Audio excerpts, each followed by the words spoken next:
Investigative report. For months, the Fox 13 News investigative team has been looking into the Highland Ridge Hospital in Midvale, where there have been accusations of sexual assault. It was a year and a half ago that Fox 13 News investigative reporter Adam Herbets exposed the problem. Tonight, he explains why the state has allowed the facility to stay open, at least for now.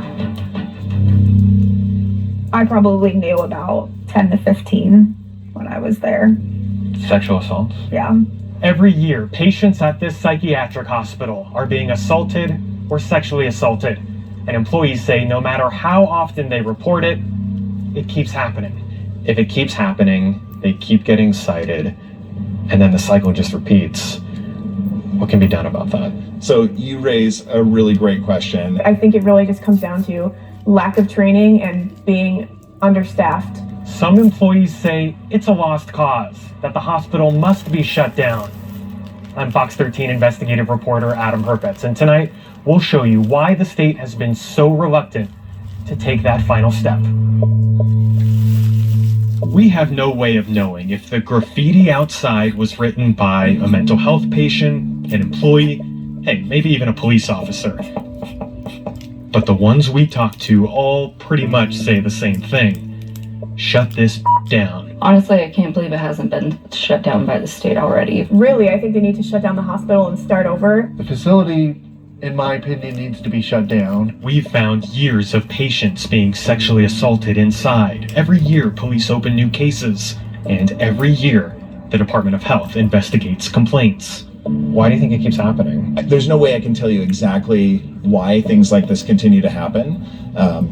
It's unacceptable, though. If it's unacceptable, then why not shut down the facility? These are things that we will take a hard look at. So far, every time a deficiency is cited by the Department of Health and Human Services, Highland Ridge promises to be better. They submit a plan of correction. The state says okay, and then they're allowed to keep taking patients. They weren't doing anything, man. I asked to see the doctor 5 times today. We found Highland Ridge has had its license revoked at least 3 times and replaced with a conditional license.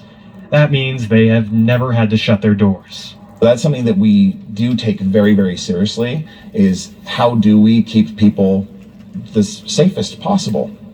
And if it requires shutting a place down, we are absolutely willing to do that. But the Utah Department of Health and Human Services has never shut down a psychiatric facility. In the past, Highland Ridge has been able to get back into good standing by promising to retrain staff. But employees like Emily Rose say that doesn't actually happen.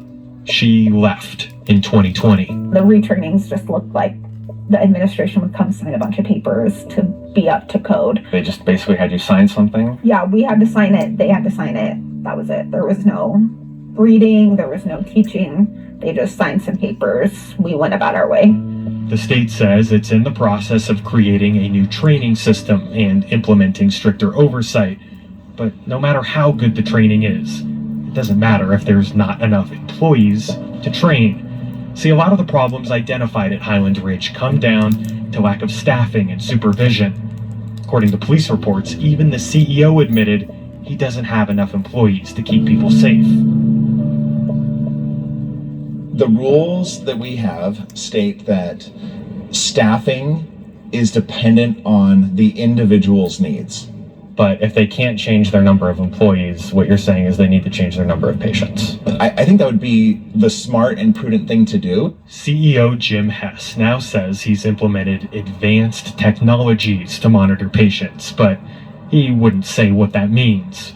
Meanwhile, the state says it's going to step up its game with more inspections, more enforcement. Employees say they'll believe it when they see it. They're going to keep filing complaints. We have such limited resources for psychiatric hospitals. We only have a handful of them in the state, and so they provide a really essential resource. Does the good outweigh the bad? How many patients have to be hurt for something to actually change? No patients should be hurt. Not every bad thing can be prevented. Not every death can be prevented. But we have a duty to make sure that we're doing everything we can to prevent as many as we can.